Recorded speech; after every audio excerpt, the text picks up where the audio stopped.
What is the laws of the sea? Is it same like we have in the lands or is it different? In this video, I will discuss the basic concept about this. ये जानने के लिए हम लोगों को जानना पड़ेगा UNCLOS, that is United Nation Convention for the Laws of the Sea, जो इफेक्टिव हुआ था 16 नवंबर 1982 को. इसका टोटल 17 पार्ट्स है and 320 articles and 9 annexures. And this UNCLOS is accepted by 160 countries all over the world. This UNCLOS basically covers up all the major laws applicable to the seas and the major rule for the sea जो हम सब seafarer को जानना ही चाहिए. That is the subdivision of the boundaries starting with the baseline. Baseline एक imaginary line होता है जो एक कंट्री का समुद्र के आउटर लिमिट्स पे ड्रॉ किया जाता है. ये लाइन इतना इम्पोर्टेंस इसलिए रखता है क्योंकि इस लाइन के अंदर का water such as rivers, lakes और हार्बर वाटर्स ये सब इनलैंड वाटर्स के क्राइटेरिया पे आता है. एंड बेस लाइन का ऑपोजिट साइड से the main boundary comes. Now within this inland waters no foreign vessels are allowed and the full control of the water goes to the governing country.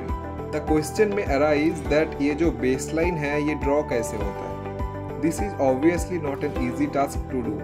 Baseline 3-4 method पे draw किया जा सकता है. उनमें से कुछ है इस तरह. Normal baseline. ये बेसलाइन किसी नेशन या कोस्ट का लो वाटर लाइन पे डिपेंड करके ड्रॉ किया जाता है, जिनमें से कुछ फैक्टर अफेक्ट करता है, जैसा हो गया आपका टाइडल एलिवेशन या फिर इनलैंड रिवर्स का depth. Then comes the straight baseline. ये वाला बेसिकली कोई भी 2 लो वाटर पॉइंट को सैंपल हिसाब में बना के उसमें स्ट्रेट लाइन ड्रॉ किया जाता है. और भी 2 टाइप का है, जैसे बे और river crossing lines and archipelagic lines. अभी आता है टेरिटोरियल सी. ये लाइन एक्सटेंड करता है 12 nautical miles from the base line. This term nautical mile is nothing but समुंदर का distance measuring unit like kilometres इन लैंड. ये टेरिटोरियल सी के अंदर कोई भी फॉरेन जहाज विदाउट परमिशन अलाउड नहीं है. एंड इस 12 माइल्स के अंदर tax, pollution and custom clearance charge issue कर सकता है गवर्नमेंट. उसके बाद आता है कंटिग्यूअस जोन. ये जोन टेरिटोरियल सी से next 12 nautical mile that is 24 nautical miles from the base line तक एक्सटेंड करता है. The main taxation to use any waters of certain country starts from here. Other than tax, immigration, pollution, customs, all this can enforce. Next is Exclusive Economic Zone or EEZ, जो 200 nautical miles from the baseline तक extend करता है.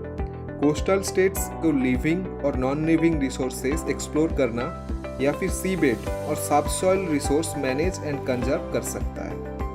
दूसरा state को rights है flight, navigation या submarine cables और pipelines lay करने के लिए.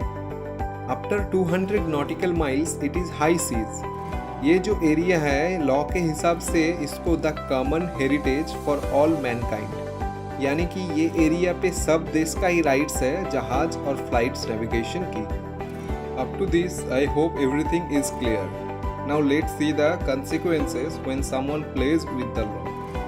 2012 साल की 15 फरवरी एक ऑयल टैंकर जहाज एंड्रिका लेक्सी जो लक्षद्वीप के पास था, उसी जहाज के 2 security officer who are Italian origin, they fired at the fishing vessel and killed 2 fishermen in a doubt that they could be pirates.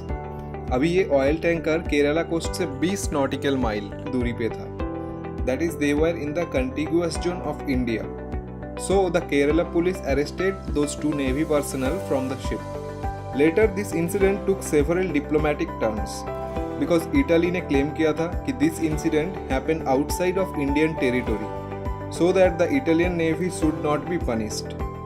The final news rumored to be is that India will withdraw the case अगर Italian government जो damage हुआ fisherman family को and owner को उसको compensate करने के लिए 10 crore rupees donate कर दे तो.